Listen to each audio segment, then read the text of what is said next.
हैं आज की क्लास। प्रीवियस क्लास में हम लोगों ने डिस्कस किया था ओएसआई मॉडल के हवाले से। ओएसआई मॉडल को हमने डीप में स्टडी किया था और इसके पर्पस, इसकी फंक्शन, इसकी रिक्वायरमेंट को हम लोगों ने स्टडी किया था कि ओएसआई मॉडल होता क्या है, ओएसआई मॉडल की ज़रूरत कब पेश आई और क्यों पेश आई। उसके बाद फिर हम लोगों ने देखा था कि ओएसआई मॉडल जब इम्प्लीमेंट होता है, ये जो 7 लेयर्स हैं ओएसआई मॉडल की, तो जब दो डिफरेंट मशीन्स के दरमियान में कम्युनिकेशन करवानी हो तो तब हम लोग ओएसआई मॉडल को यूज़ करते हैं और वो वहाँ पर इम्प्लीमेंट होता है। Either two specific machines are in meters apart or in thousands of kilometres. उसके बाद मज़ीद हम लोगों ने तमाम तर ओएसआई मॉडल की जेनेरिक डिटेल्स, उसकी तमहीद को स्टडी करते हुए हम लोगों ने ओएसआई मॉडल की जो 3 लेयर्स हैं इनिशियली, जहाँ पर डेटा बेसिकली क्रिएट होता है, इंफॉर्मेशन जनरेट होती है, इंफॉर्मेशन का होती है, वहाँ तक हमने स्टडी किया था। जहाँ पर 3 इनिशियल लेयर्स कौन सी थी? एप्लीकेशन लेयर, प्रेजेंटेशन लेयर और सेशन लेयर। तो एप्लीकेशन लेयर के हवाले से हमने सबसे पहले देखा था कि एप्लीकेशन लेयर वो लेयर होती है जहाँ पर इनिशियली किसी एप्लीकेशन को हम लोग एक्सेस करते हैं कोई डेटा और कम्युनिकेशन स्टार्ट करने के लिए। उस एप्लीकेशन को जब हम लोग एक्सेस करेंगे तो उस स्पेसिफिक एक एप्लीकेशन का एक रैंडम पोर्ट नंबर जनरेट हो जाएगा। फिर उसके लिए हम लोगों ने पोर्ट्स के बारे में जनरली स्टडी किया था कि पोर्ट्स की दो इनिशियली हमने टाइप्स को स्टडी किया था, ठीक है, एक वेल नाउन पोर्ट नंबर्स और दूसरी डायनामिक पोर्ट नंबर्स या रैंडम पोर्ट नंबर्स। आगे आज जब हम लोग फोर्थ लेयर ट्रांसपोर्ट लेयर को स्टडी करेंगे तो इन पोर्ट्स को मज़ीद डिटेल में स्टडी करेंगे आज ही की क्लास में हम लोग, ठीक है। जब पोर्ट्स के बारे में हमने बात की, उसके बाद फिर हमने देखा कि जब एप्लीकेशन को ओपन किया तो उसका एक स्पेसिफिक पोर्ट नंबर जनरेट हो गया और उसके बाद उस पोर्ट नंबर को उस एप्लीकेशन के साथ क्या एसोसिएट कर दिया गया। फिर हमारी जो भी इंफॉर्मेशन होगी, जो भी कम्युनिकेशन होगी, उसमें एक आइडेंटिटी जनरेट हो जाएगी। जैसे कि फिजिकल मशीन्स के अंदर उनके कोई आईपी एड्रेस होते हैं या मैक एड्रेसेस उनको एलोकेट किए जाते हैं जिनकी मदद से वो कम्युनिकेशन करती हैं। उसके बाद फिर हम लोगों ने मज़ीद आगे बढ़े, अगर थोड़ा सी और मज़ीद डिटेल बात करें इन एप्लीकेशंस की जो बेसिकली जिनके ऊपर पोर्ट नंबर्स होते हैं, जिनकी मदद से हम लोग कम्युनिकेशन करते हैं, तो ये इसमें HTTP होता है, HTTPS होता है, TFTP होता है। इसके अलावा रिमोट एक्सेस के लिए हमारे पास टेलनेट SSH होता है, ठीक है। इसके अलावा एनीडेस्क के बारे में हमने स्टडी किया था। ये तमाम तर बेसिकली एप्लीकेशंस हैं, जेनेरिक हमने इनको देखा। लेकिन जब इनको ये इम्पोर्टेंट बात, जो कुछ ऐसी ऐसी बातें सारी डिटेल में नहीं रिवाइज करूँगा, जस्ट वो बातें जो आज के लेक्चर के लिए ज़्यादा इंपॉर्टेंट हैं वो बातें मैं आप लोगों के लिए रिवाइज करवाता हुआ चलूँ। इसमें फिर हम लोगों ने मज़ीद ये देखा कि जब ये एप्लीकेशंस बेसिकली ओरिजिनेट होंगी, ये एप्लीकेशन जनरेट होंगी, तो इनका जब सोर्स एड्रेस होगा उसके साथ जो पोर्ट नंबर अटैच होगा वो कौन सा पोर्ट नंबर होगा? एक रैंडम पोर्ट नंबर अटैच होगा।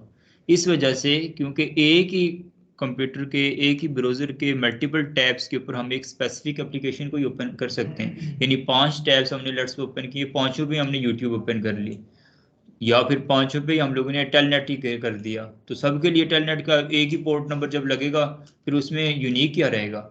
उसकी वजह से हम लोगों ने कहा था सोर्स पोर्ट नंबर जब भी अटैच होगा वो क्या होगा? रैंडम होगा और हमेशा यूनिक होगा, और वो डायनामिक पोर्ट नंबर्स में से सिलेक्ट किया जाएगा, जो कि आज हम पोर्ट्स नंबर स्टडी करेंगे उनमें देखेंगे जो डायनामिक पोर्ट नंबर्स थे।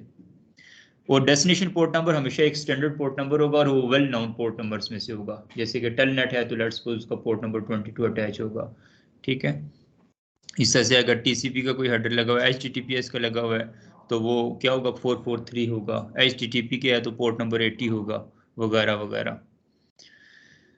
तो लेकिन ऐसे ही फिर जब इंफॉर्मेशन, ये याद रखिएगा OSI मॉडल यू शेप में काम करता है। यू शेप से मुराद ये है कि एक दफ़ा ये जो सारी लेयर्स, एप्लीकेशन लेयर, फिर प्रेजेंटेशन लेयर, सेशन लेयर, ठीक है, ट्रांसपोर्ट लेयर, फिर network layer, data link layer, physical layer, यहाँ तक आते हुए एक इंफॉर्मेशन जस्ट यानी कि मैंने बात की यहाँ से लेकर मेरी स्पोर्ट तक इंफॉर्मेशन पहुंची इसमें, ठीक है। इससे जब ट्रांसफर होकर दूसरी मशीन में रिसीवर आप में से किसी के पास पहुंचेगी, मेरी डेस्टिनेशन के ऊपर पहुंचेगी, वहां से फिर फिजिकल लेयर से होती हुई data link layer, data link layer से हर एक बेसिकल लेयर के ऊपर इंफॉर्मेशन रिमूव होती जाएगी।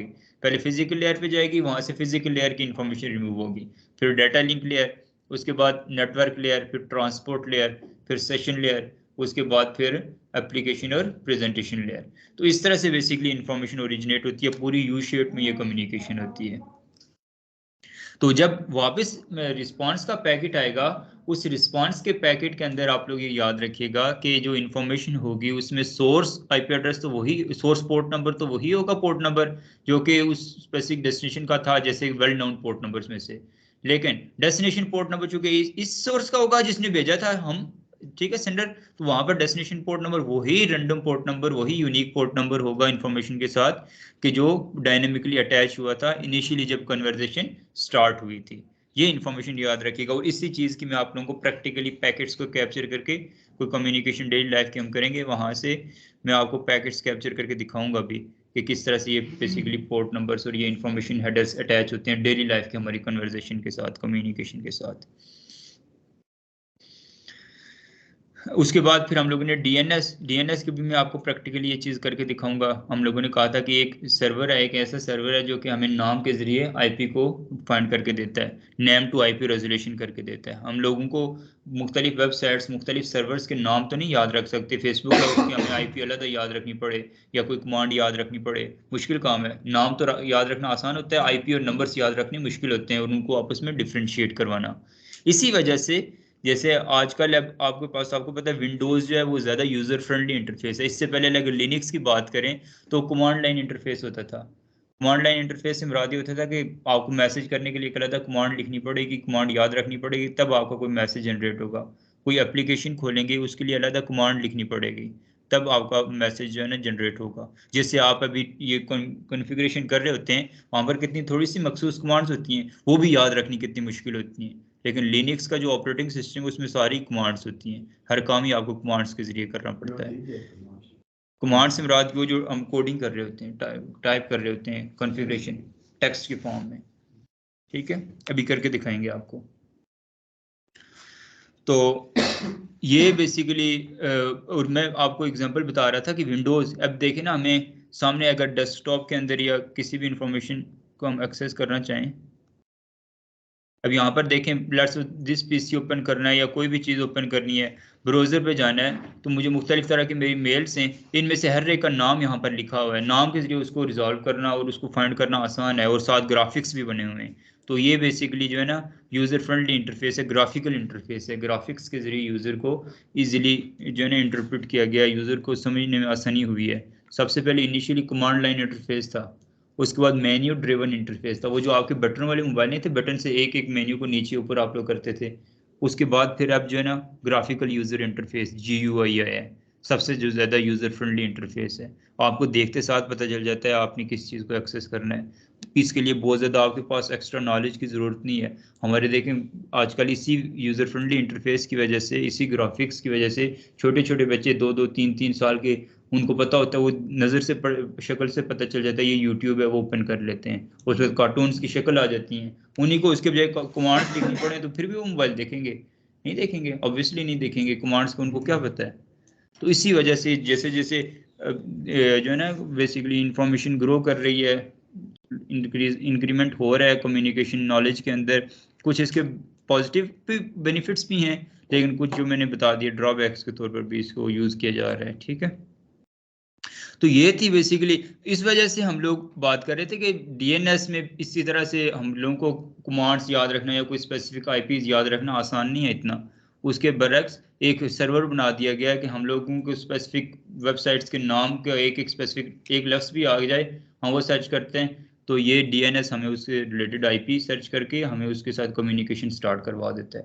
तो दैट्स वाई हम लोग ये कहते हैं DNS name to IP resolution के तौर पर यूज़ होता है।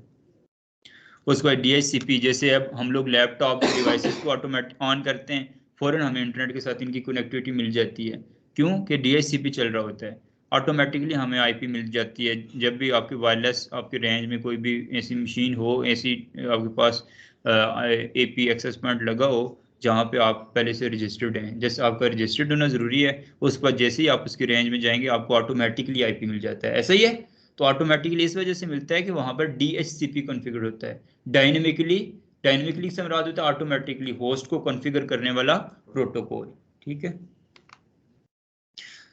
बाकी रिमोट एक्सेस को हमने देख लिया, इसको प्रैक्टिकली भी इम्प्लीमेंट करेंगे रिमोट एक आध। फिर प्रेजेंटेशन लेयर पे हमने देखा था कि बेसिकली जो डाटा है, जो इंफॉर्मेशन है, उसकी इंक्रिप्शन होती है। इंक्रिप्शन से मुराद ये है कि कन्वेरिएंट डीकन्वेरिएंट होती है, अल्फ़ाबेट्स होते हैं, कोई लैंग्वेज होती है, स्टैंडर्ड लैंग्वेज होती है, कोई पिक्चर्स होती हैं, कोई वॉइस होती है, कोई वीडियो होती है, उसको बाइनरी लैंग्वेज में कन्वर्ट कर दिया जाता है जिससे कंप्यूटर इजीली अंडरस्टैंड करे।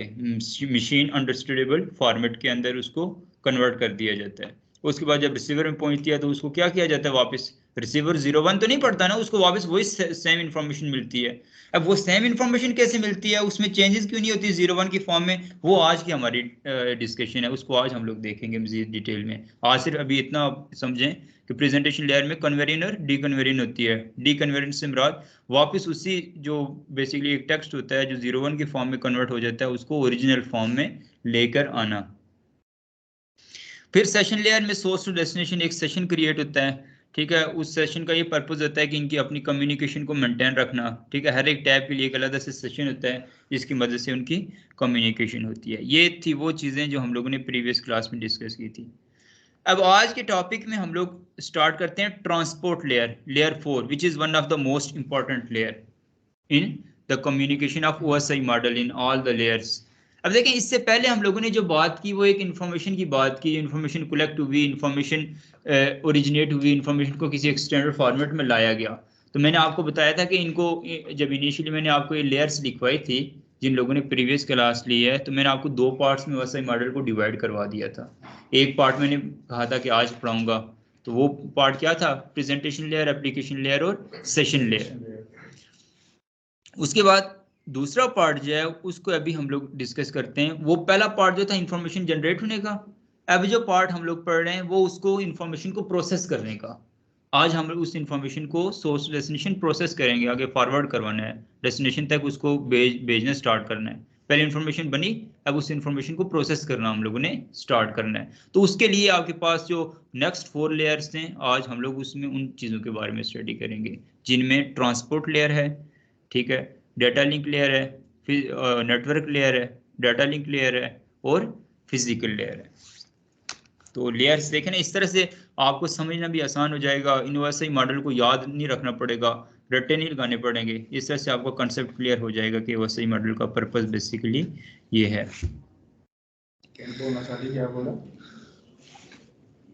OSI मॉडल का पर्पस पढ़ेंगे हम लोग। अच्छा, अब हम लोग करते हैं OSI मॉडल को स्टार्ट, नेटवर्क लेयर को।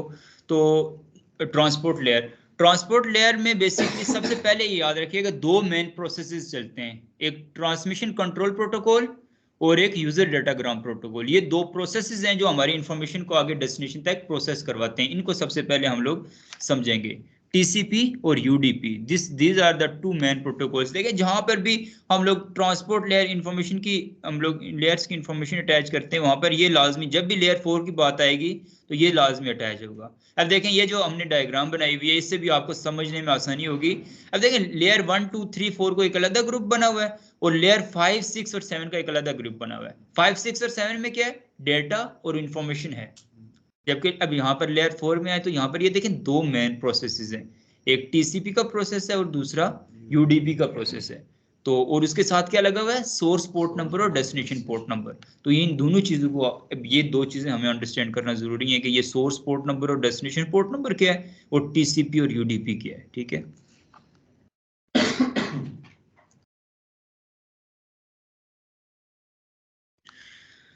तो जब हम लोग बात करें थोड़ी सी TCP और UDP की, तो पहले सबसे पहले ये अंडरस्टैंड करते हैं TCP और UDP में क्या डिफरेंस है।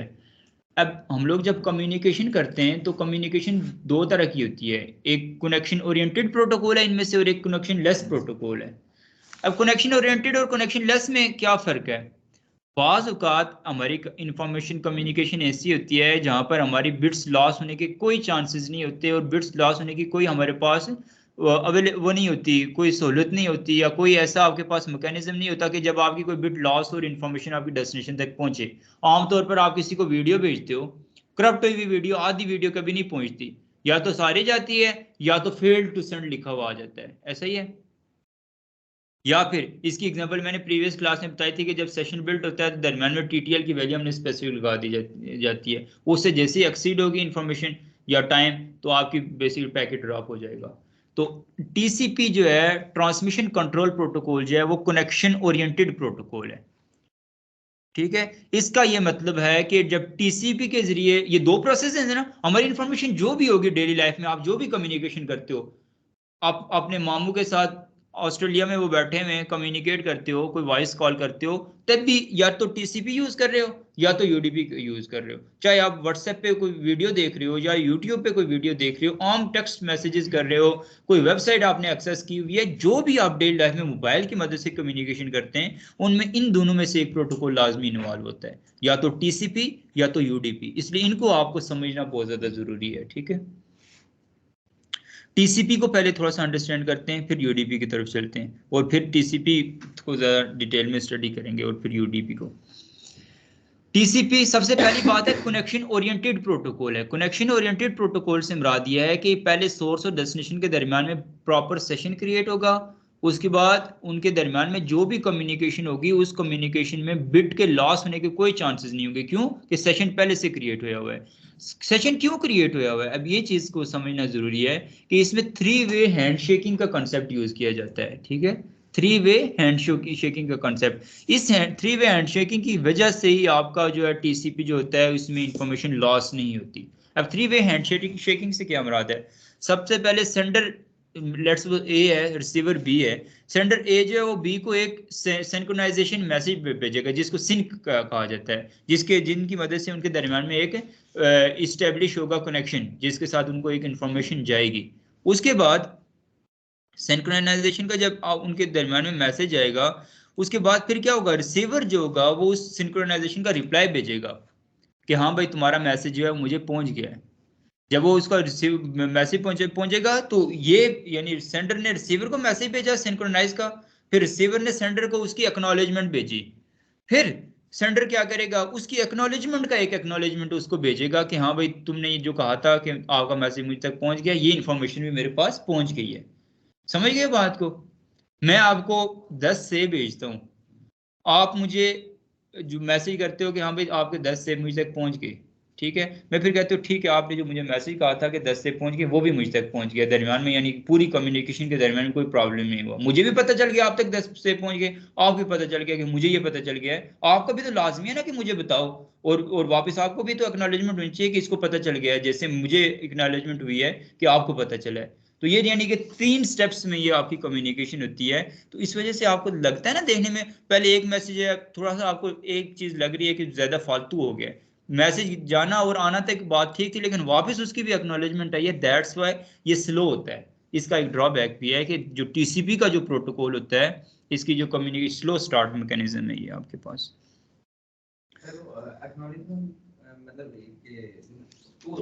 दोनों साइड से हमें पता लगेगा जी, दोनों साइड से, इस तरह से आपको दोनों साइड से इंफॉर्मेशन को पता चल जाएगा। अगर आपको नहीं समझ आई तो मैं थोड़ा डिटेल में आपको समझा दूं इस चीज को। देखें ये एक नोड है, सेंडर ए है, ठीक है, ये एक नोड है दूसरा जो कि रिसीवर है बी।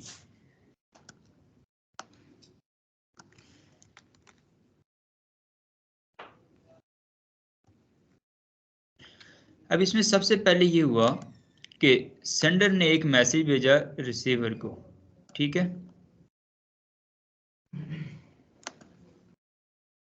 ये एरो का मतलब ये है कि ए से बी की तरफ इंफॉर्मेशन जा रहा है, इसको बोलते हैं सिंक मैसेज, सिंक्रोनाइजेशन मैसेज, ठीक है। इस मैसेज में इंफॉर्मेशन भी है, इंफॉर्मेशन के साथ साथ इसको ये भी बताया गया है कि आपकी तरफ एक मैसेज आ रहा है। बी ने वापस, बी का क्या काम बनता है कि बी ए को वापस रिस्पॉन्स करे इसका कि आपका मैसेज जो आया था वो मुझ तक पहुंच गया, मुझे रिसीव हो गया। तो इस सिंक का बेसिकली क्या आता है, ये इसको बोलते हैं, ये रिप्लाई है, रिप्लाई भी कह सकते हैं और एक्नॉलेजमेंट भी कह सकते हैं, ठीक है। अब इसको तो पता चल गया कि मेरा मैसेज इस तक पहुंच गया, लेकिन जो इसने एक्नॉलेजमेंट भेजी थी बी को भी क्या पता चल गया है कि मुझे तक मेरी जो इन्फॉर्मेशन है वो इस तक पहुंच गई है? नहीं पता चला ना बी को। अभी ए ने भेजा मैसेज बी को, बी को, और बी ने वापस ए को रिप्लाई कर दिया हाँ भाई तुम्हारा मैसेज पहुंच गया। इसका मतलब यह है कि ए को ये बात पता चल गई कि बी तक मेरा मैसेज पहुंच गया है, लेकिन बी अभी तक कोई मैकेनिज्म ऐसा नहीं था कि बी को पता चलता। दैट्स वाई इस पर्पस के लिए एक एक्स्ट्रा स्टेप ऐड किया गया, तीसरा स्टेप, सॉरी, कि ए वापस बी को बताए कि हाँ भाई आपकी जो इन्फॉर्मेशन थी ये कहने की कि आपका मैसेज मुझ तक पहुंच गया, ये भी मुझ तक पहुंच गया, ये यहाँ पर ये मेंशन भी किया हुआ था। पहले सिंक्रोनाइजेशन की रिक्वेस्ट आएगी, फिर सिंक्रोनाइजेशन का रिप्लाई, और उसके बाद फिर उसकी एक्नॉलेजमेंट। तो ये 3 वेज की फॉर्मेट टीसीपी आपका काम करता है। तो ये जो भी बातें मैंने लिखी हैं वो डिटेल में इंग्लिश में यहाँ पर लिखी भी हुई हैं, आपने अगर समझना हुआ तो इसको मज़ीद अच्छी तरह से समझ भी लीजिएगा। तो इस चीज़ की पर्पज़ से, इस चीज़ की वजह से जो है वो इनकी इंफॉर्मेशन पहुंचती है। लेकिन अब यहाँ पर एक और क्वेश्चन अराइज होता है कि यहाँ पर ये कैसे पता चलेगा, इंफॉर्मेशन तो पहुंच गई लेकिन उस इंफॉर्मेशन में रद्द बद, हमने चूंकि ये चीज देखी कि टीसीपी में कनेक्शन ओरिएंटेड प्रोटोकॉल है और इसमें बिट कोई ड्रॉप नहीं होती, बिट आपकी कोई लूज नहीं होती। तो यहाँ पर अभी तक तो की जो इन्फॉर्मेशन है बस इतना पता चला कि इतना पहुंच गई है, मैसेज आ गया है। अब मैसेज का साइज, मैसेज की इंटेग्रिटी को कैसे हम चेक करेंगे कि इंटेग्रिटी भी मेंटेन रही है। तो उसके लिए याद रखिएगा कि जब इनिशियली इनका सिंक्रोनाइजेशन की जाती है इनकी आपस में, तो साथ ही विंडो साइज, ये जो है ना विंडो साइज से मुराद है कि जो पैकेट के जो हेडर होता है उसकी पूरी लेंथ जो है वो भेज दी जाती है। और उसके बाद टीसीपी में ये याद रखिएगा जब ये पोर्ट टीसीपी के जरिए source port destination port attach होता है, तो इसमें जो एप्लीकेशन लेयर, सेशन लेयर और प्रेजेंटेशन लेयर से एक इंफॉर्मेशन आई होती है, ये बहुत बड़ी डिटेल में इंफॉर्मेशन आपको दे रहा हूँ, इसको ज्यादा अच्छी तरह से समझने की कोशिश करिएगा। अब देखें, पहले से जो इंफॉर्मेशन एक पैकेट लगा हुआ है, ये इसी को देख लें आप लोग। इस पैकेट का साइज बहुत ज्यादा है, ठीक है। ये पूरा पैकेट एक ही दफा नहीं भेज दिया जाता सोर्स से डेस्टिनेशन, इस या इसको क्या दे सकते हैं सेगमेंट, ये बेसिकली पूरा एक सेगमेंट है। इस सेगमेंट के आगे मजीद फर्दर छोटे छोटे सेगमेंट्स बनाए जाते हैं, इन सेगमेंट्स को फिर आगे ट्रांसफर किया जाता है। यानी कि जैसे 01 की फॉर्म में बिट्स की फॉर्म में इंफॉर्मेशन को देखा था, तो रिसीवर में क्या इस चीज का सबूत है कि जो है ना कि कोई भी सेगमेंट जो है ना आगे पीछे नहीं हुआ, या कोई भी बिट आगे पीछे नहीं हुई, या कोई बिट लॉस नहीं हुई। तो उसके लिए इसके अक्रॉस एक पूरा जो है ना एक विंडो साइज जनरेट कर दिया जाता है, इनका लॉग कैलकुलेट करके इसका पूरे इस पैकेट का, वो रिसीवर को विंडो सिंक्रोनाइजेशन मैसेज के साथ ही रिसीवर को भेज दिया जाता है। और फिर रिसीवर फिर उसको दोबारा जो इन्फॉर्मेशन, इसको पैकेट्स आते हैं और टोटल साइज, अगर एक बिट भी आगे पीछे हो जाए तो वो उसका जो है ना फार्मूला एल्गोरिथम जो है वो उसको क्या कर देता है, उसके साथ कभी भी मिलाता नहीं है। तो दैट्स वाई वो फिर उसके साथ कंपेयर करता है, अगर दोनों का साइज सेम हो तो फिर उसको एक्नॉलेजमेंट देता है, अदरवाइज एक्नॉलेजमेंट नहीं देता। तो दैट्स वाई आपकी एक तो इंटेग्रिटी भी मेंटेन रही, दूसरा आपकी कम्युनिकेशन भी सिक्योर हुई, ठीक है, कहीं पे इंटेग्रिटी आपकी कंप्रोमाइज नहीं हुई, इंफॉर्मेशन कंप्रोमाइज नहीं हुई, इंटरसेप्शन या इंट्रोडर ने किसी भी तरह से आपकी मॉडिफिकेशन करने की कोशिश की तो वो नहीं हो सकी। तो दैट्स वाई उसने पहले इसके लिए फार्मूला लगाया, अपना एल्गोरिथम चला, चेक हुआ, फिर दोबारा इस सिंक्रोनाइजेशन की रिक्वेस्ट का सिंक्रोनाइजेशन रिप्लाई आया और फिर इसकी एक्नॉलेजमेंट गई। तो ये टाइम कंज्यूमिंग है, थोड़ा स्लो स्टार्ट मैकेनिज्म है, लेकिन बहुत सिक्योर है। और हमारी डेली लाइफ में जितनी हम communication, audios, videos, text, graphics, जो भी चीज़ें हम शेयर करते हैं वो सारी की सारी टीसीपी होती हैं। ये टेलनेट, एसएसएच जो हम लोग कर रहे हैं ये भी टीसीपी के प्रोटोकॉल के ऊपर चल रहा है। ये आप यूट्यूब देख रहे होते हैं या जो भी लाइव कम्युनिकेशन के अलावा जो भी आप ऐसे टेक्स्ट की फॉर्म में डेटा ट्रांसफर कर रहे होते हैं, तो ये आपकी जो होती है वो टीसीपी के ऊपर काम कर रही होती है, ठीक है। ये था आपका टीसीपी और इसका 3 वे हैंडशेकिंग का कंसेप्ट क्लियर हो गया होगा आई थिंक। तो ये इसके बाद हम लोग अगर यूडीपी की बात करें, टीसीपी को आपने समझ लिया, यूडीपी होता है यूजर डाटाग्राम प्रोटोकॉल, टीसीपी जो है वो ट्रांसमिशन कंट्रोल प्रोटोकॉल और यूडीपी यूजर डाटाग्राम प्रोटोकॉल। तो मैं दोबारा से रिवाइज करवाता हुआ चलो, इनका पर्पस क्या है, ये ट्रांसपोर्ट लेयर के ऊपर बेसिकली प्रोसेस करवाने के लिए काम आते हैं उस इंफॉर्मेशन को कि जो हमारी पहले से जनरेट हुई होती है। तो यूडीपी यूजर डाटाग्राम प्रोटोकॉल ये कनेक्शन लेस प्रोटोकॉल है। कनेक्शन लेस प्रोटोकॉल से मुराद यह है कि ये रिस्पॉन्सिबल नहीं होता कि आपकी तमाम तर इंफॉर्मेशन सोर्स से डेस्टिनेशन तक एज इट इज पहुंचे, और अगर लॉस हो गई तो लॉस हो गई, उसके बाद इसको रिकवर करने का कोई इसके पास मैकेनिज्म नहीं होता। टीसीपी में था, टीसीपी एक तो कनेक्शन ओरिएंटेड था, ये क्या है, कनेक्शन लेस है। टीसीपी और यूडीपी में ये फर्क है। टीसीपी में आपकी इंफॉर्मेशन लॉस होती है तो वो पैकेट ड्रॉप हो जाएगा और दोबारा आपको कहा जाएगा कि आप अपने पैकेट को दोबारा से ट्रांसफर करें। ठीक है, ये आपको क्लियर हो गया। जबकि यूडीपी में ऐसा कोई मैकेनिज्म नहीं है, no recovery of retransmission mechanism इसके अंदर होती है। तो जो एप्लीकेशन आपके पास यूडीपी के ऊपर रन करती हैं, अब यूडीपी के ऊपर कौन सी इंफॉर्मेशन या एप्लीकेशन रन करती हैं, ये जो लाइव कम्युनिकेशन की जो भी एप्लीकेशंस होती हैं। अब व्हाट्सएप जो है वो टीसीपी के ऊपर भी काम करता है, यूडीपी के ऊपर भी काम करता है। टेक्स्ट मैसेजेस, वीडियोस, चैटिंग कर रहे हो आप तो टीसीपी, लाइव वीडियो कॉलिंग कर रहे हो या वॉइस कॉल कर रहे हो जो लाइव कम्युनिकेशन हो रही हो तो वो यूडीपी। ठीक है, अभी जैसे ये लोग कहते हैं, मेरी बात दरमियान में कुछ लोग कह रहे होते हैं ना, या आप भी कह रहे होते हो आवाज समझ नहीं आई सर। ठीक है, आवाज समझ नहीं आई तो नहीं आई, बात खत्म। ये मेरा सिस्टम OSI मॉडल इनको दोबारा मेरी आवाज कभी भी नहीं ला के दे सकता। हाँ, एक काम हो सकता है कि ये मुझे कहें मैं अपनी बात को दोबारा रिपीट करूं, ये काम हो सकता है। जबकि जब मैं इनको वीडियो को भेजूंगा तो वीडियो अगर इनको नहीं पहुंचेगी तो वो OSI मॉडल ही खुद, मैंने अगर पूरी वीडियो इनको भेजी है, अगर नहीं पहुंची तो वो खुद ही जो है ना OSI मॉडल उसको एडजस्ट करके, या तो अगर कोई एक आध बिट आगे पीछे उसको एडजस्ट करेगा, नहीं तो अदरवाइज मुझे मैसेज आएगा कि आपकी जो पैकेट, आप पैकेट से मुराद ये जो वीडियो आप भेज रहे थे ये लॉस हो गया, दोबारा भेजें।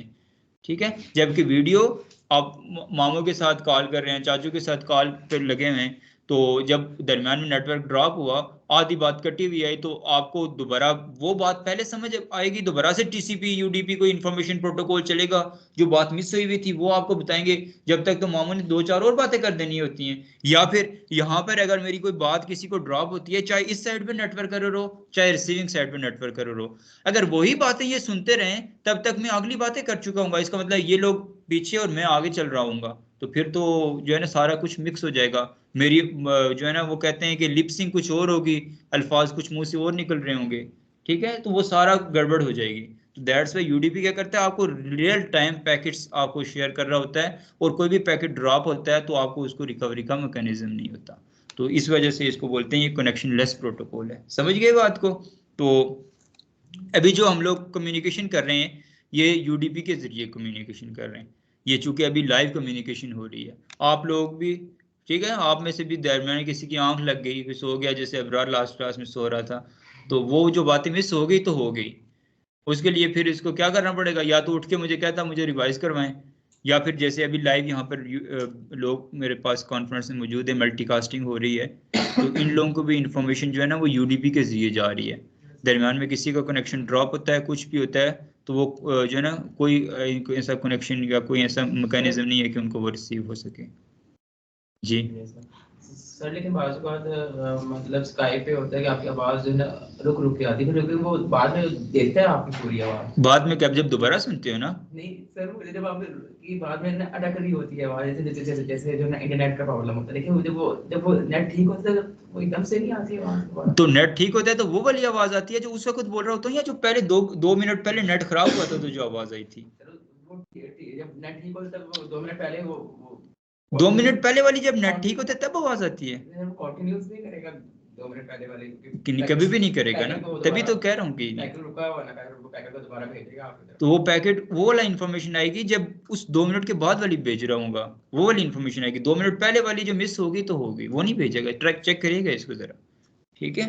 दरमियान में किसी क्लास के दौरान में अपना नेट बंद करके ऑन करके चेक कर लेना, अगर ISP की तरफ से इशू नहीं होता तो आप ऐसे करके देख लेना, ठीक है? तो इस तरह से ये यूडीपी की इंफॉर्मेशन थी, ठीक है? अब इसमें मजीद इसके अलावा क्वालिटी ऑफ सर्विस को देखा जाता है, इनकमिंग और आउटगोइंग ट्रैफिक, कंजेस्शन, इन तमाम चीज़ों को OSI मॉडल की इस लेयर 4 के ऊपर हैंडल किया जाता है। इसके बाद मजीद जो इंफॉर्मेशन जो आपको बतानी है, फ्लो कंट्रोल मैकेनिज्म, ठीक है?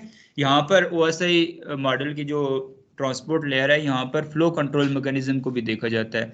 फ्लो कंट्रोल मैकेनिज्म से मुराद ये है कि हम जैसे कम्युनिकेशन कर रहे होते हैं, तो अब तो आपको पता है इंटरनेट स्पीड वगैरह और ये इन्फॉर्मेशन बड़ी फास्ट हो गई है, लेकिन आज से कुछ टाइम पहले की बात करें, यहाँ पे अभी भी आपके पास ये बफरिंग का जो मैकेनिज्म होता है, कुछ थोड़ी सी इन्फॉर्मेशन आपके तक पहुंचती है, उसके बाद जैसे यूट्यूब के ऊपर लगाए हम लोग, अगर इंटरनेट हमारा नॉर्मल हो, इतना ज़्यादा एक्स्ट्रा ऑर्डिनरी ना हो, तो थोड़ा सा आपके पास चलती है यूट्यूब, फिर बफरिंग होना स्टार्ट हो जाती है, फिर वो थोड़ी सी बफरिंग होती है, फिर आपकी जो है ना चलना शुरू हो जाती है। तो ये बेसिकली इसके फ्लो को कंट्रोल कर रहा है आपके पास। इस पूरे कॉन्सेप्ट को जो है ना फ्लो कंट्रोल मैकेनिज्म कहा जाता है। सिक्योर जो सेंडर जो होता है ना बेसिकली, वो वहां से तो इन्फॉर्मेशन फुल आ रही होती है, लेकिन रिसीविंग एंड पे देखते हैं कि उसकी जो है ना बैंडविड्थ कितनी है, उसकी एमटीयू कितनी है, मैक्सिमम ट्रांसमिशन यूनिट, और मैक्सिमम रिसीविंग उसके इंटरफेस के अंदर कैपेबिलिटी कितनी है। तो उसके अकॉर्डिंगली उसके फ्लो को मेंटेन रखा जाता है और फिर आपके पास कम्युनिकेशन को देखा जाता है। तो ये सारी बफरिंग से मुराद मैंने आपको बताया ना, लोडिंग जो आपके पास हो रही होती है एक्स्ट्रा, आपके पास जो थोड़ा सा पहले से लोड हो जाता है।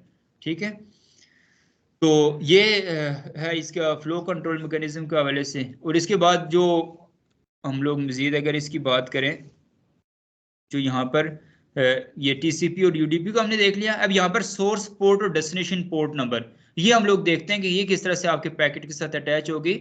ये सोर्स पोर्ट और डेस्टिनेशन पोर्ट को अंडरस्टैंड करने से पहले हमें पहले पोर्ट को तो अंडरस्टैंड करना जरूरी है ना, पहले पोर्ट को अंडरस्टैंड करते हैं। इसके बाद हम लोग आगे जब पढ़ेंगे राउटिंग और वैन के हवाले से, तो तब आपको ये पोर्ट नंबर के हवाले से अच्छी तरह से पहले यहाँ से समझ लें, ताकि वहाँ पर दोबारा इसको रिपीट या रिवाइज ना करना पड़े।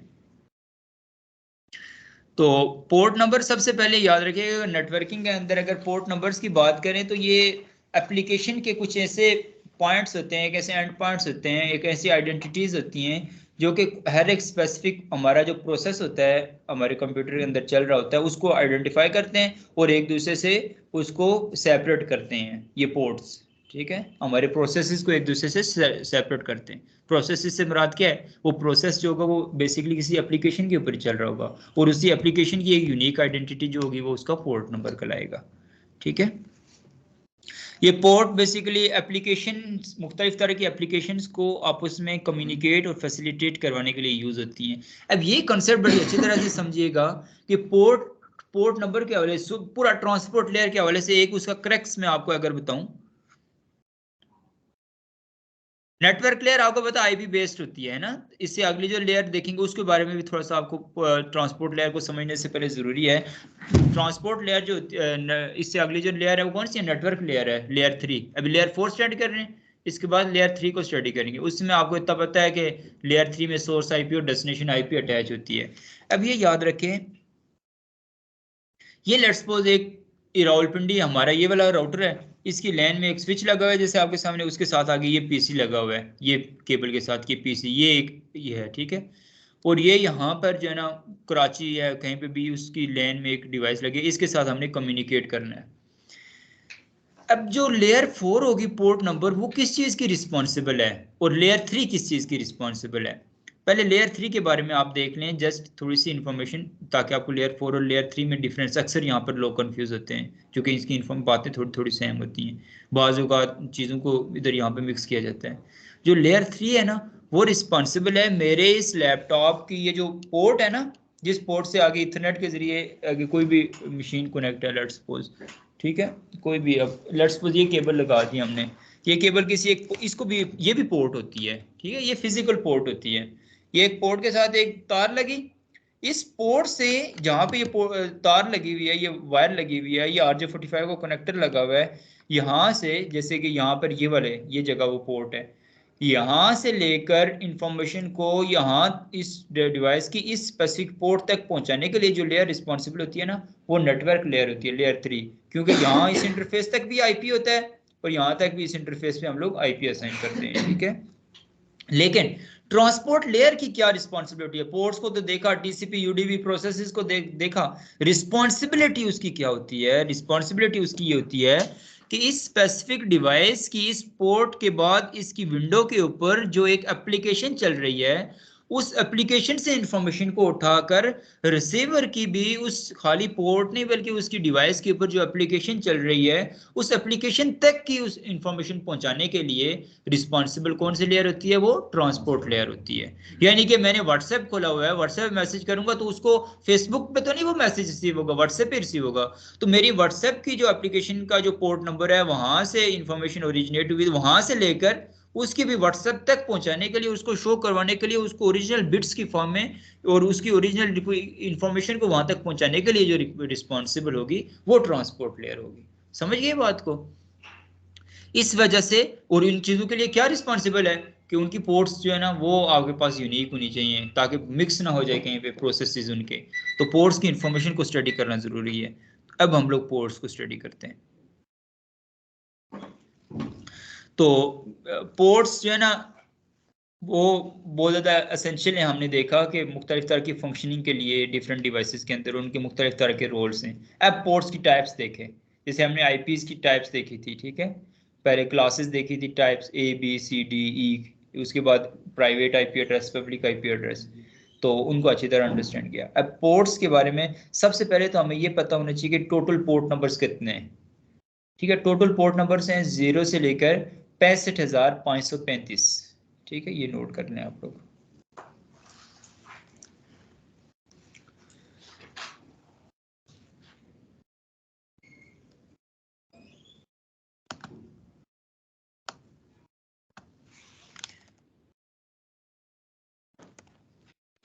पैंसठ हजार 535 पोर्ट नंबर्स इन टोटल। ठीक है, इन टोटल पोर्ट नंबर्स में से, नोट कर लिया, इन टोटल पोर्ट नंबर्स में से एक इनकी पहली जो टाइप है वो है well known port numbers. Well known ports जो कि मशहूर हैं, जो कि दुनिया में चलने वाले मेजर बड़े बड़े प्रोटोकॉल और बड़ी बड़ी एप्लीकेशंस को जो है ना असाइन किए गए हैं, जिनकी जिनकी यूज के बगैर आपकी कम्युनिकेशन पॉसिबल ही नहीं है। इनको आपको यूज करना पड़ेगा तभी आप कम्युनिकेशन करेंगे एक मेजर लेवल के ऊपर, वैन लेवल के ऊपर।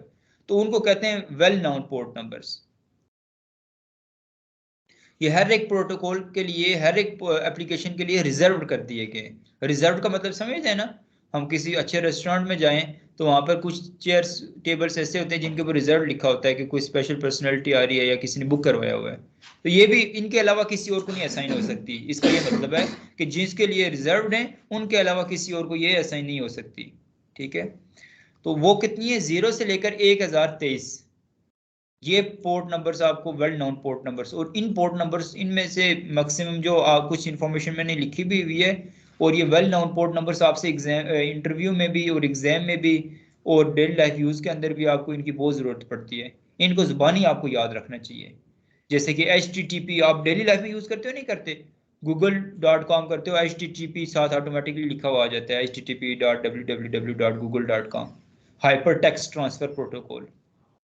और फिर उसी का सिक्योर जो वेरिएंट होता है, कुछ ऐप सिक्योर होती हैं कुछ वेबसाइट, तो HTTPS लग जाता है, उसकी 443 है पोर्ट नंबर। देखें ना, 0 से लेकर 1023 के दरमियान में ही आ रहे हैं ना ये नंबर्स जो मैंने लिखे हुए यहाँ पर। ऐसे ही FTP, जैसे हम कोई फाइल को ट्रांसफर करते हैं तो उसके लिए जो प्रोटोकॉल यूज होता है वो FTP होता है, उसका पोर्ट नंबर 21 है। ऐसे ही आप सब लोग मेल करते होंगे एक दूसरे को, यूनिवर्सिटीज के अंदर, कॉलेजेस के अंदर आपको मेल की जरूरत पड़ती है, जीमेल, ईमेल, ठीक है, जिसको आप कहते हो। उसको ट्रांसफर करने के लिए एक अलग प्रोटोकॉल है, SMTP, simple mail transfer protocol. Port number उसकी 25 है। उसके बाद SSH, सिक्योर शेल, ठीक है, ये टेलनेट SSH हम लोगों ने प्रैक्टिकली करके देखा। ठीक है, इसके बाद यहाँ तक बात आ गई वो वाली पोर्ट नंबर्स जो कि हमारे वेल नाउन पोर्ट नंबर्स हैं। इनमें से कुछ मैंने एग्जांपल के तौर पर लिखी हैं, आप बहुत सारी हैं, आप इनको मजीद स्टडी करिएगा। ठीक है, समझ आ गई वेल नाउन पोर्ट नंबर्स, इनका मकसद। उसके बाद हम बात करते हैं registered port numbers. Registered port numbers होती हैं 1024 से लेकर 49,151।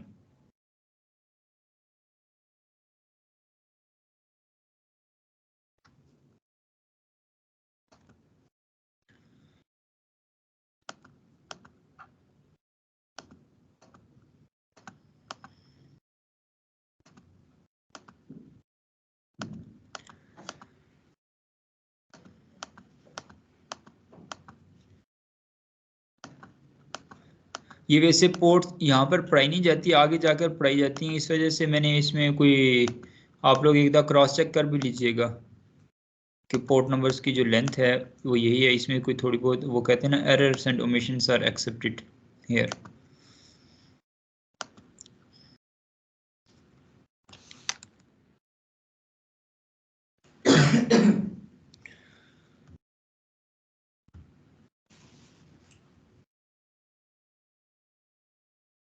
तो रजिस्टर्ड पोर्ट नंबर्स ये आपके पास आ गई हैं।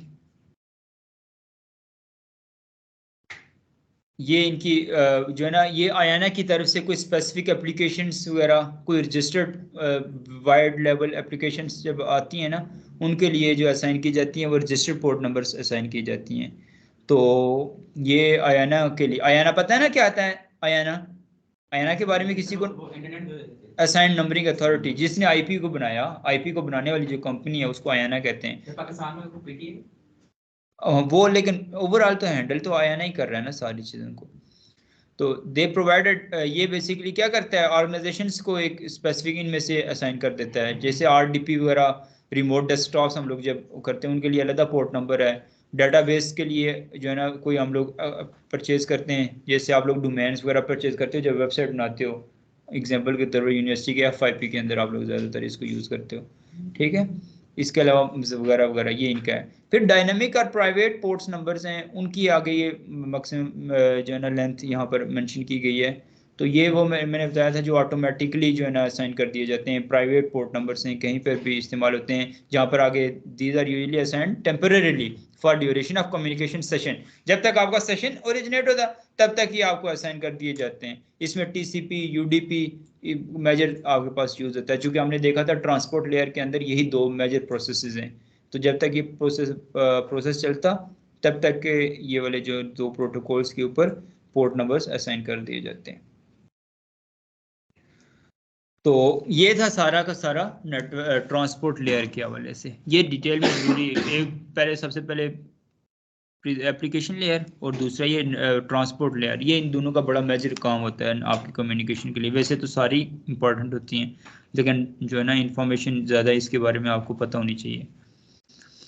अब हम लोग नेटवर्क लेयर के बारे में बात करते हैं। नेटवर्क लेयर से मुराद ये, यहाँ पर आपकी जो इन्फॉर्मेशन होती है, इससे पहले आपकी इन्फॉर्मेशन प्रोसेसिंग का पहला स्टेप जो था वो ट्रांसपोर्ट लेयर था, जहां पर आपका हेडर के साथ कौन सी इन्फॉर्मेशन लगी थी, पोर्ट नंबर का हेडर लगा था। अब हमारे पास देखें नेक्स्ट कौन सा हेडर लगा है, ये देखें लेयर 4 से जैसे लेयर 3 में आए तो आईपी का हेडर लगा है। यहाँ पर जो भी इंफॉर्मेशन है, पैकेट वही है, डाटा वही है, उसके साथ जो उसके ऊपर हेडर जो लगा है वो आईपी, सोर्स आईपी और साथ डेस्टिनेशन आईपी। अब सोर्स आईपी से मुराद आपका वो प्राइवेट आईपी जो आपकी डिवाइस का आईपी असाइन कर दिया गया है, ठीक है। जैसे कि हमारे यहाँ पर आईपी अभी असाइन है कि अभी जो भी हम लोग आगे देखिएगा पैकेट्स कैप्चर करेंगे, वहां पर भी आपको ये अच्छी तरह से समझ आएगा। सोर्स आईपी जो आपके पास होगा वो 192.168.18.84, ये वो सोर्स आईपी है। और डेस्टिनेशन आईपी देखें, यहाँ पर एक प्राइवेट आईपी नहीं है बल्कि एक पब्लिक आईपी एड्रेस है, ये 114.104 एक पब्लिक आईपी एड्रेस है। और एक कैसे आया, डीएनएस सर्वर के थ्रू आया, ठीक है, नेम टू आईपी रेजोल्यूशन हुई। तो जो लेयर 3 के ऊपर जो काम किया जाता है वो यही काम किया जाता है। आपके पास के जो आपका पैकेट होता है, जो आपकी इंफॉर्मेशन होती है, उसके ऊपर एक आईपी का हेडर लगा दिया जाता है। तो वो आपके पास दो तरह का हेडर हो सकता है, चाहे वो आईपी वेरिएंट 4 का भी हो सकता है, आईपी वेरिएंट 6 का भी हो सकता है। वो डिपेंड करता है कि आपने आईएसपी से कौन सी टेक्नोलॉजी ली हुई है आपने। आपके नेटवर्क ये उन लोगों के लिए कि जो आउट ऑफ कंट्रीज जाएंगे, वहाँ पर आपके पास जो है ना आईपी वेरिएंट 4 भी हो सकता है, वहाँ आईपी वेरिएंट 6 भी हो सकते हैं। तो इनमें से कोई भी आपके पास हेडर अटैच कर दिया जाएगा, लेकिन दोनों ही जो है ना वो नेटवर्क लेयर के ऊपर ही आपके साथ अटैच किए जाएंगे आपकी इन्फॉर्मेशन के साथ। और जहाँ पर ये भी देखा जाएगा कि आपके पास जो पैकेट है और आपका जो इंटरफेस है उसकी कैपेसिटी दोनों की सेम है या नहीं है। एमटीयू हम लोग इसको अच्छी तरह से स्टडी करेंगे जब प्रोटोकॉल्स देखेंगे, रीपी, आईजीआरपी, डायनेमिक प्रोटोकॉल्स। तो वहाँ पर आपको पता चलेगा मैक्सिमम ट्रांसमिशन यूनिट और उसका हेडर का साइज, अगर वो सेम ना हुआ तो फिर हम लोग उसकी सेगमेंटेशन और फ्रेगमेंटेशन कर देते हैं, सेगमेंट्स में डिवाइड कर देते हैं। और उसके साथ नेटवर्क लेयर के अंदर ही हम लोग टीटीएल को एडजस्ट करते हैं, टीटीएल की वैल्यू को सेट करते हैं। अब टाइम टू लिव, उसमें फिर ये होता है नेक्स्ट नंबर ऑफ आने वाले होप्स जो होते हैं हमारे सोर्स डेस्टिनेशन कम्युनिकेशन के लिए। तो विंडोज़ के लिए टोटल टीटीएल की वैल्यू जो होती है ना 128 होती है, लिनक्स के लिए 64, इसके अलावा iOS राउटर वगैरह इनके लिए जो है iOS बेस्ड डिवाइस होती हैं 255 वगैरह वगैरह। तो जब टीटीएल की वैल्यू आपको पता है 0 हो जाए, इसका ये मतलब होता है कि आपके रास्ते में कहीं लूप जनरेट हो रही है, जहाँ पे आपकी इंफॉर्मेशन शेयर नहीं हो पा रही वहीं पे कहीं पे घूम फिर के आ रही है। अदरवाइज जो मैक्सिमम नंबर ऑफ होप्स होते हैं वो इनफ होते हैं किसी भी सोर्स से किसी भी डेस्टिनेशन तक की कम्युनिकेशन के लिए।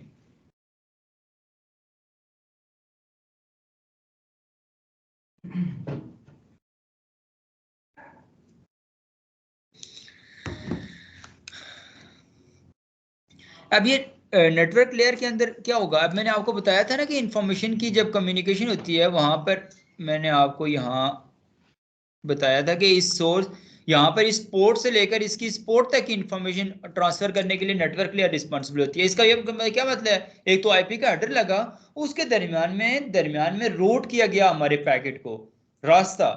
मैंने मैं एक ट्रांसपोर्ट लेयर के ऊपर बैठा हूँ या नेटवर्क लेयर पे बैठा हूँ, ये मोबाइल है, मैंने अब्रार को दिया कि कराची जा रहे हो वहां तक लेके जाना, साथ में इसको ये भी बता रहा हूँ कि ये रास्ता है जहां से तुमने जाना है, या फिर या तो ये कहूंगा ये रास्ता है, इस रास्ते से तुमने जाना है, जरूरी तुमने इसी रास्ते से जाना है। जब ये कहूंगा तो वो फिर दरम्यान में स्टैटिक राउटिंग हो जाएगी। या फिर इसको अपनी मर्जी से छोड़ दूंगा, ये यहाँ से निकलेगा, देखेगा फैजाबाद रश है, फैजाबाद से आगे देखेगा मोटरवे जाम है या फोग है, कोई भी प्रॉब्लम है जिसकी वजह से मोटरवे से नहीं जा सकता, ये फिर दूसरा रास्ता जीटी रोड इख्तियार कर लेगा। ठीक है, जीटी रोड से फिर आगे देखेगा जेलम वाली साइड में कोई प्रॉब्लम है तो वहां से रूट चेंज करके कहीं इन आउट होता हुआ जाएगा, लेकिन पहुंचाएगा मेरे पैकेट को। तो इसको मैंने अगर फिक्स कर दिया होता फिर तो मुश्किल था, लेकिन इसको मैंने ओपन छोड़ दिया, पैकेट तुमने पहुंचाना है चाहे जिस रास्ते से मर्जी पहुंचाओ। तो वो जो होती है वो डायनेमिक राउटिंग होती है। तो अब रूट करने की भी दो टाइप्स होती हैं, एक डायनेमिक तरीके से और एक स्टैटिक तरीके से। जब फिक्स हम लोग अपने पैकेट को पाथ देते हैं कि तुमने, जैसे यहाँ पर एक फिक्स पाथ है कि रावलपिंडी यहाँ से एक आईएसपी है, वहां से लाहौर, लाहौर से फिर कराची, ये रास्ता है इसके पास, सिर्फ एक रास्ता जिसकी वजह से इसने इन्फॉर्मेशन को पहुंचाना है, तो ये स्टैटिक रास्ता है, एक ही रूट है। तो जब मल्टीपल रास्ते हो उनमें से ये अपनी मर्जी से आसानी के तौर पर चूज करे रास्ता, तो वो डायनेमिक राउटिंग कहलाती है। तो इन दोनों को हम लोग आगे डिटेल में पढ़ने जा रहे हैं। अब इसके बाद फौरन हम लोग ये राउटिंग स्टडी करेंगे कि हम अपने पैकेट को राउट कैसे करेंगे, सोर्स से डेस्टिनेशन तक पहुंचाएंगे कैसे। तो ये सारा का सारा काम कहाँ पर होता है, लेयर 3 के ऊपर होता है, नेटवर्क लेयर के ऊपर होता है, और ये वैन के ऊपर होता है, वैन की कम्युनिकेशन होती है, वाइड एरिया नेटवर्क, जहां पर एक बिल्डिंग के अंदर की बात नहीं है। इससे पहले हम एक इंटरनल इंफ्रास्ट्रक्चर को सिक्योर बना रहे थे, स्पैनिंग ट्री प्रोटोकॉल चला रहे थे, वी लैंस बना रहे थे, ठीक है, लैंड सिक्योरिटी कर रहे थे, पोर्ट सिक्योरिटी को पढ़ रहे थे, आईपी एड्रेसिंग को पढ़ रहे थे। वो तमाम तर चीजें हम एक ऑर्गेनाइजेशन के इंटरनल इंफ्रास्ट्रक्चर के बारे में स्टडी कर रहे थे। अब हम इतने मेच्योर हो गए कि हम आईएसपी के साथ काम करने जा रहे हैं, हम इंटरनेट प्रोवाइडर के साथ बड़े लेवल पीटीसीएल के साथ हम जाके जॉब करें और उनके साथ जो है ना वैन लेवल के ऊपर काम करें, कराची से लाहौर की कम्युनिकेशन, पाकिस्तान से ऑस्ट्रेलिया की कम्युनिकेशन, उस लेवल पे जाके कम्युनिकेशन करवाएं। उसके लिए हमने ये पता होना चाहिए कि किसी गेटवे से इंफॉर्मेशन निकलेगी आगे कैसे पहुंचानी है, तो उसके लिए राउटिंग को यूज करते हैं पैकेट को सोर्स से डेस्टिनेशन तक पहुंचाने के लिए। तो उसमें स्टैटिक राउटिंग सिंपल एक ही टाइप है, उसकी फिक्स रास्ता दे दिया। फिर डायनेमिक राउटिंग, डायनामिक राउटिंग में हमारे पास यहाँ पे प्रोटोकॉल्स कुछ मेंशन है, जिनमें रिप है, EIGRP है, OSPF है, ISIS है। उसके बाद थोड़ा सा और मेच्योर हो जाएं, CCNP लेवल पे चले जाएं तो BGP होगा, जो डिफरेंट ISPs को भी आपस में जोड़ेगा।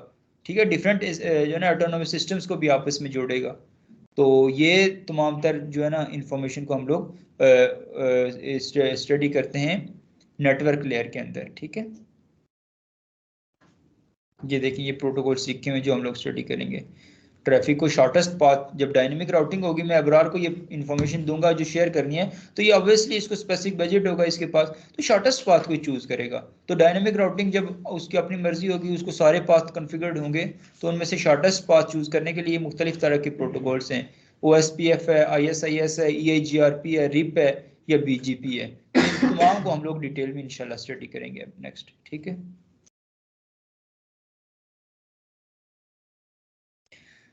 इसके बाद लेयर 3 से मजीद आगे शिफ्ट हूँ तो लेयर 2 आ जाती है।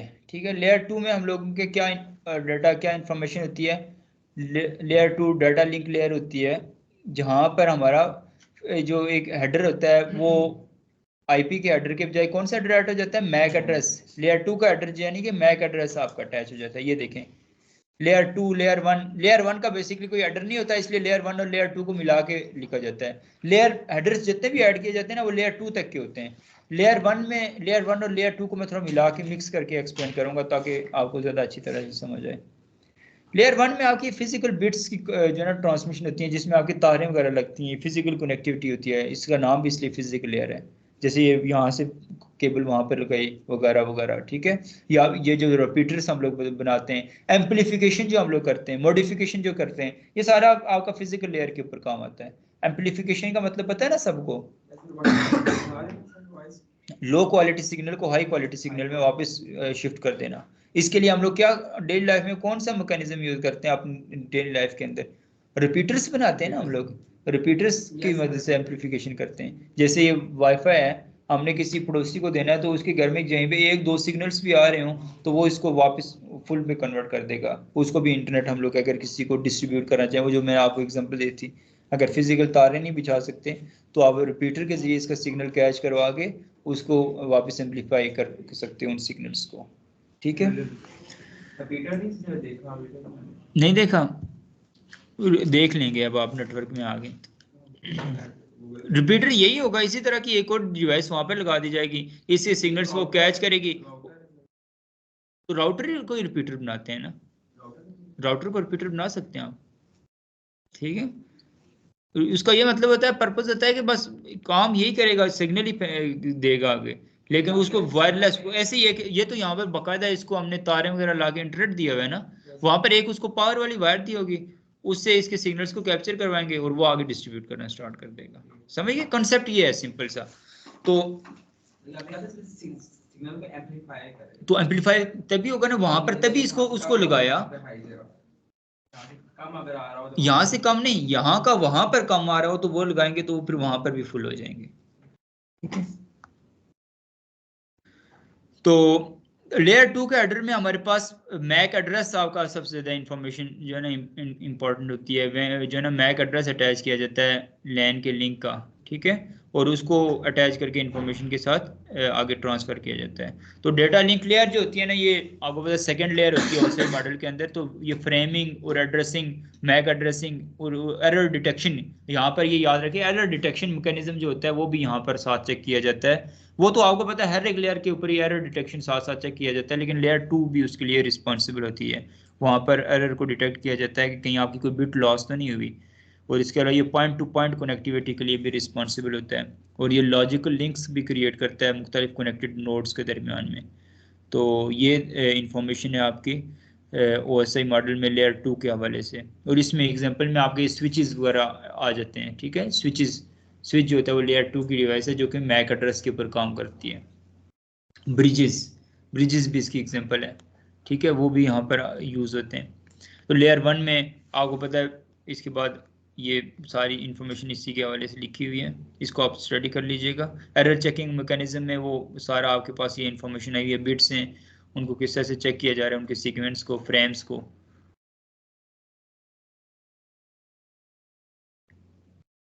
फिर फिजिकल लेयर हमारे पास आ जाती है, ये लोएस्ट लेवल होती है, आपको पता है इसका OSI मॉडल के अंदर, ठीक है। इसमें कोई स्पेसिफिक हेडर नहीं ऐड किया जाता, सबसे फिजिकल लेयर के अंदर कोई एक स्पेसिफिक हेडर नहीं ऐड किया जाता, जैसे मैक एड्रेस का या IP एड्रेस का या पोर्ट नंबर का, इस तरह से। इसमें आपके पास cables, wireless signals, optical signals, ठीक है, इलेक्ट्रिकल सिग्नल्स भी आपके पास अटैच हो सकते हैं यहाँ पर इसमें, और बाकी इसमें रिपीटर्स को भी हम लोग ऐड कर सकते हैं, जिनमें किसी नेटवर्क को खाली एम्पलीफाई नहीं, उसका पर्पस होता है एक्सटेंड भी करना होता है।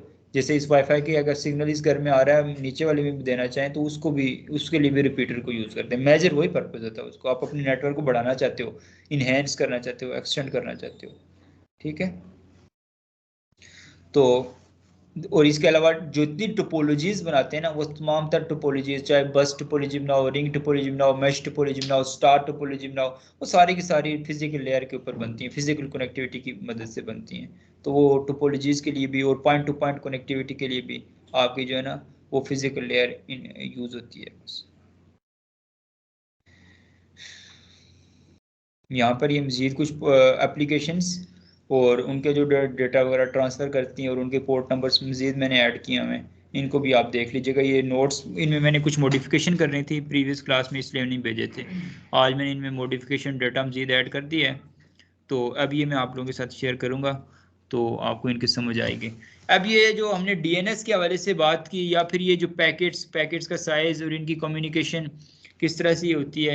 इसके लिए हम लोग एक टोपोलॉजी सिंपल सी बनाते हैं, या अभी रियल डिवाइसेस को ऑन होते हुए टाइम लगेगा। अभी हम लोग जो सबसे आसान काम कर सकते हैं, टेलनेट से सर्च कर सकते हैं। तो उसके लिए हम सिंपल सी GNS3 के अंदर, चूंकि वायर शार्क वहाँ पर भी हम यूज़ कर सकते हैं, वहाँ पर भी, या पहले उससे पहले मैं आपको रियल इन्वायरमेंट के अंदर DNS वाले कॉन्सेप्ट को बता दूँ।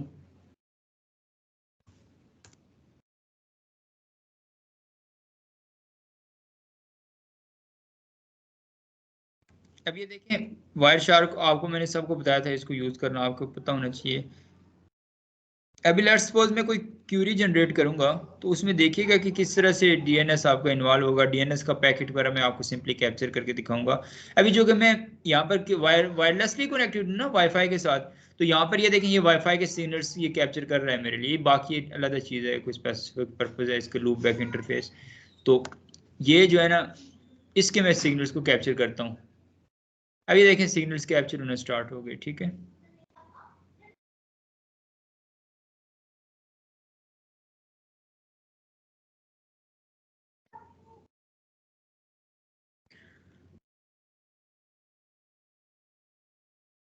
ये तो सिंपल जो भी हो रहे हैं अभी, उसको हम देखते हैं। अब यहाँ पर मैं एक क्यूरी जनरेट करता हूँ।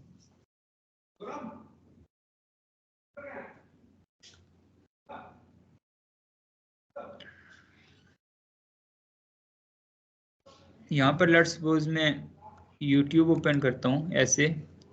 अब देखिएगा यहाँ पे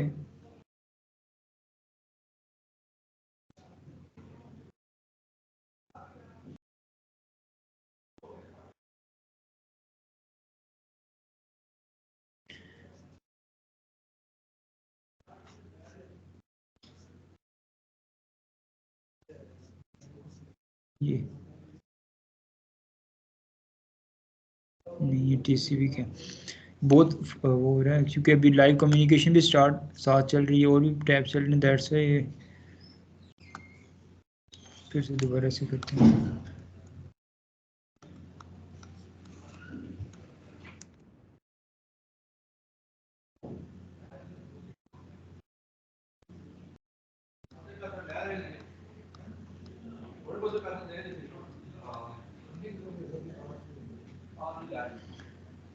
यहाँ पर DN सिंपली हो जाता है। DNS का पैकेट बेसिकली मैं कैप्चर करना चाह रहा हूँ, उससे आपको उसके एडर में जो इन्फॉर्मेशन है और जो कन्वेरियन है वो मैं आपको दिखाऊंगा।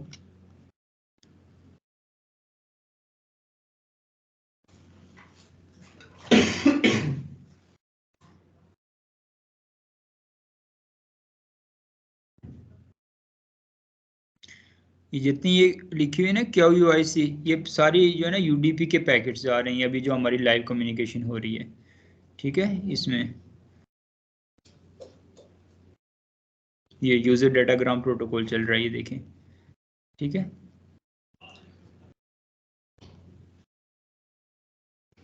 लेकिन जो आपको दिखाना मकसूद है, तो मैं आपको पहले दिखा दूं।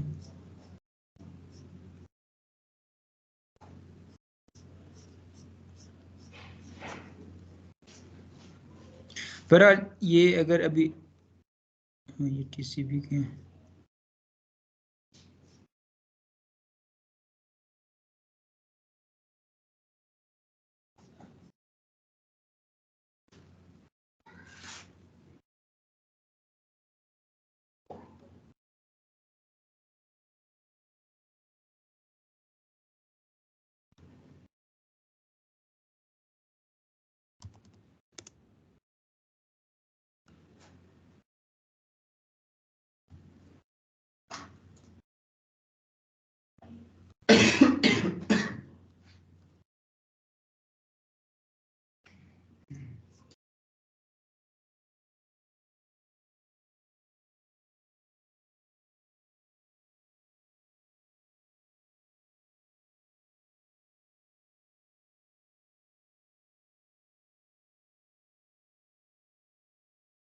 देखिएगा DNS को पैकेट नजर आया था।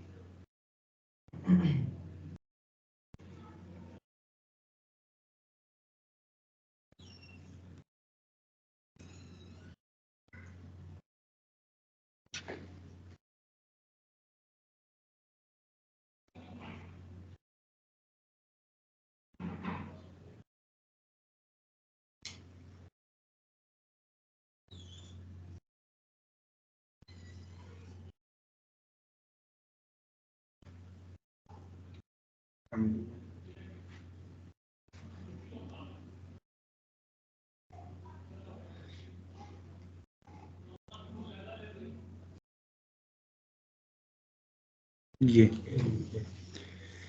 है, देखिए ना, ये चूंकि रियल साथ कम्युनिकेशन हो रही है जो है ना मल्टीकास्टिंग हो रही है, दैट्स वाई इसको आता रहा होगा पहले भी, तो हमें देखने में थोड़ी सी हुई है।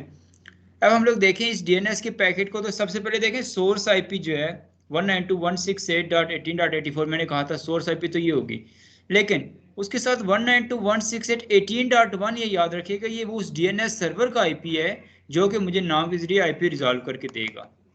तो अब इसमें क्या क्या, सबसे पहले ये चीज़ कंफर्म कर लेते हैं कि क्या ये वाकई उस डीएनएस सर्वर का ही आईपी है। उसके लिए हमें क्या करना पड़ेगा, यहाँ पर आएंगे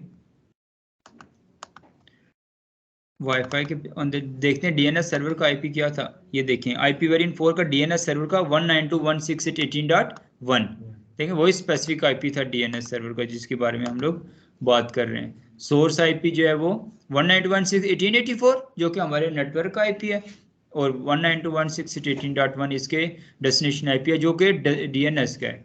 उसके बाद ये बता रहे हैं कि यूडीपी के जरिए भी आप कम्युनिकेशन कर रहे हैं, ठीक है। बाकी अब यहाँ पर ये देखें सोर्स पोर्ट नंबर एक वो उन्हीं रैंडम पोर्ट नंबर्स में से, डायनेमिक पोर्ट नंबर में से एक पोर्ट नंबर चूज हो गया, जबकि डेस्टिनेशन पोर्ट नंबर जो है ना, एक अभी चूंकि टीसीपी कम्युनिकेशन हो रही है यूडीपी की, तो उसका एक स्पेसिफिक पोर्ट नंबर आपका साथ अटैच हो गया।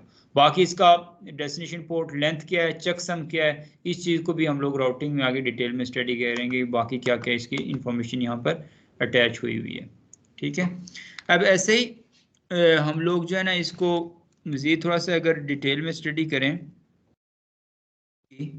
तो GNS3 को हम जल्दी से ओपन करते हैं, वहाँ पर एक टोपोलॉजी बनाएं।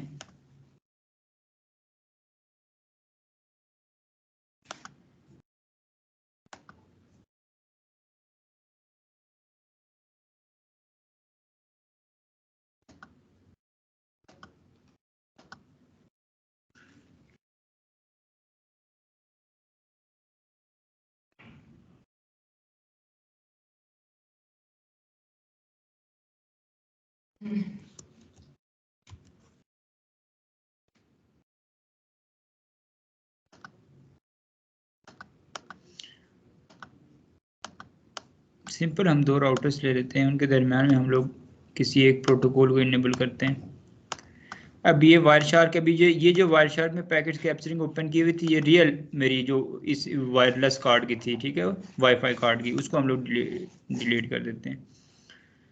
अब हम लोग चूंकि अब सिमुलेटर के ऊपर काम कर रहे हैं, इसका एक अलग से अपना जो है ना वायरशार्क ओपन करेंगे। ये याद रखिएगा, ये ना लैंड कार्ड आपने कोई और सिलेक्ट किया हो, फिर आपके यहाँ आपको पैकेट्स ही ना नजर आए, इस चीज़ का भी आप ख्याल रखिएगा। ऑन कर देते हैं,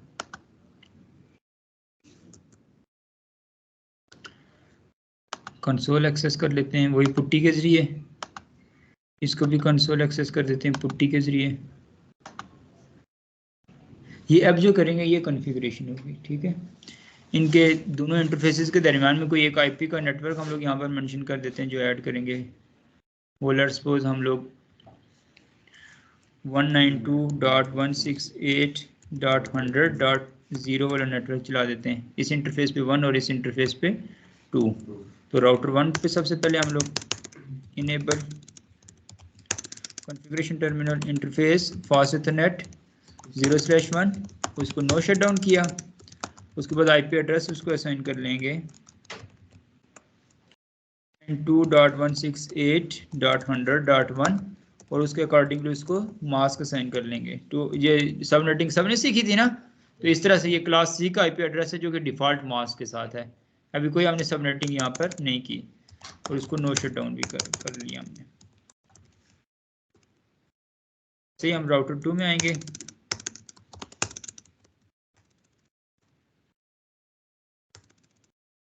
interface fast ethernet 0/1 no shut down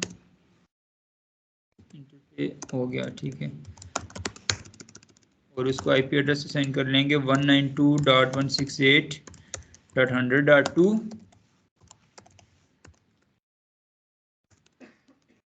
ऐसे हो गया। अब यहाँ पर हम लोग लेट्स सपोज टेलनेट को इनेबल करते हैं, तो क्या कमांड थी, सबसे पहले लाइन VTY 0 to 3 हम लोग करें, 0 to 4 करें, जो भी, ठीक है। ट्रांसपोर्ट इनपुट टेलनेट लेट्स कर लें, ठीक है। उसके लिए हमें कोई इंक्रिप्शन हो रहा है वो मैकेनिज्म जरूर, टाइम काफ़ी हो गया है ना। तो उसके बाद पासवर्ड हम लोग इसका सिस्कॉम ऐड कर लेते हैं और लॉग इन कर देते हैं, दैट्स इट।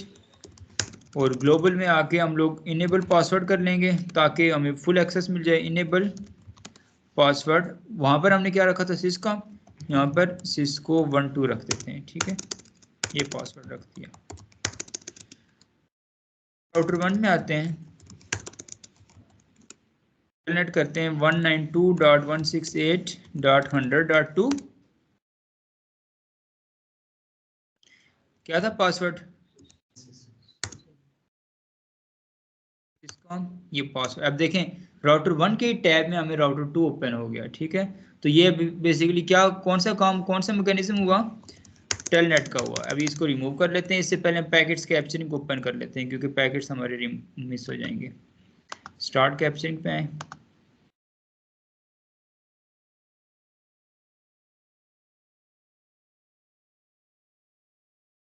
ठीक है। राउटर 1 में आते हैं दोबारा से, टेलनेट 192.168.100.2 सिस्कॉम। अब यहाँ पर इनेबल करें, पासवर्ड फिर मांग रहे हैं, वो सिस्को 12 हमने लगाया था। अब ये देखें राउटर 1 के टैब में ही हमने राउटर 2, इसको बोलते हैं रिमोट एक्सेस करना, एक ही राउटर से दूसरे राउटर को एक्सेस करना। तो this is called your remote access. अब हम लोग इसकी डिटेल में देखें तो सबसे पहले ये देखें, ये जो टीसीपी यहाँ पर चला है, क्योंकि मैंने कहा था टेलनेट और एसएसएच जो है ये बेसिकली टीसीपी के ऊपर काम करता है, ट्रांसमिशन कंट्रोल प्रोटोकॉल। इसका प्रोसेस जो हुआ, पहले पैकेट बना, इंफॉर्मेशन बनी, उसमें देखिए टीसीपी का सबसे पहले ये देखिए एक सिंक्रोनाइज मैसेज गया, सिंक मैसेज इसको हम लोग कहते हैं। हमने ये कहा था ना 3 वे हैंडशेकिंग में सबसे पहले एक सिंक की रिक्वेस्ट आई थी आपके पास, आती है, जो कि हमने 100.1 से 100.2 को भेजी थी। सोर्स आईपी देखें 192.168.100.1, डेस्टिनेशन आईपी 192.168.100.2 हो गया।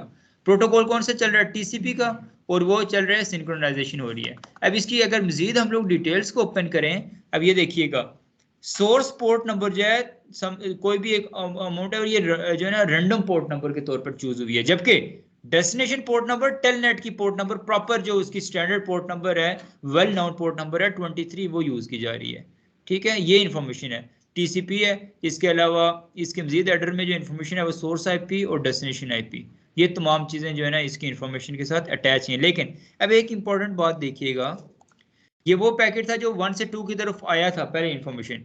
अब ये 2 से 1 की तरफ उसका क्या आता है, रिप्लाई आता है। पहले एक्नॉलेजमेंट की रिक्वेस्ट की थी, फिर रिक्वेस्ट का क्या आता है, 3 वे हैंडशेकिंग के सेकंड स्टेप में उसका रिप्लाई। तो ये देखें 2 सोर्स आईपी हो गया, 1 डेस्टिनेशन। अब जब रिप्लाई आया तो देखिए अब सोर्स आईपी क्या हो गया 23, मैंने कहा था जहां पर भेजेंगे। डेस्टिनेशन आईपी वही specific port, destination port number वही स्पेसिफिक पोर्ट नंबर है जो कि पहले सोर्स पोर्ट नंबर था, ये चेंज नहीं होता आपके पास।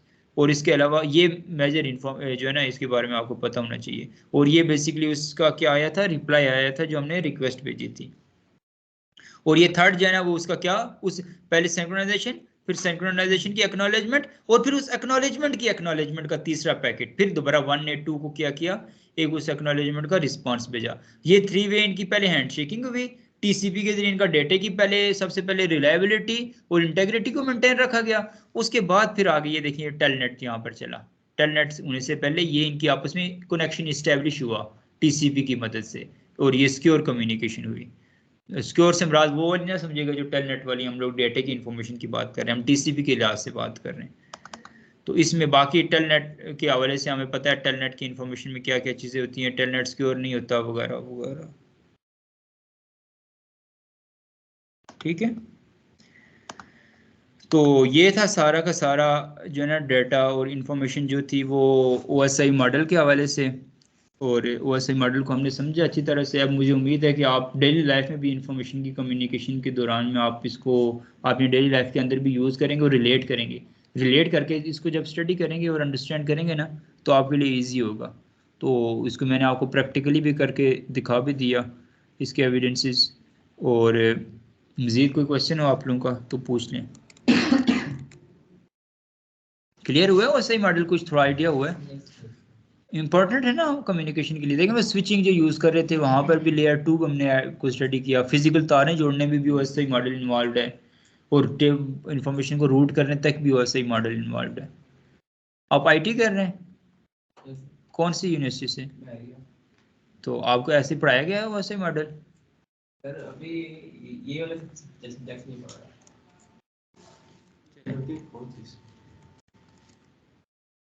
चलें ठीक है, मेरे ख्याल में क्वेश्चन कोई नहीं। आप इस ओएसआई मॉडल को अच्छी तरह से स्टडी करें और फिर हम नेक्स्ट टॉपिक स्टार्ट करते हैं। ठीक है।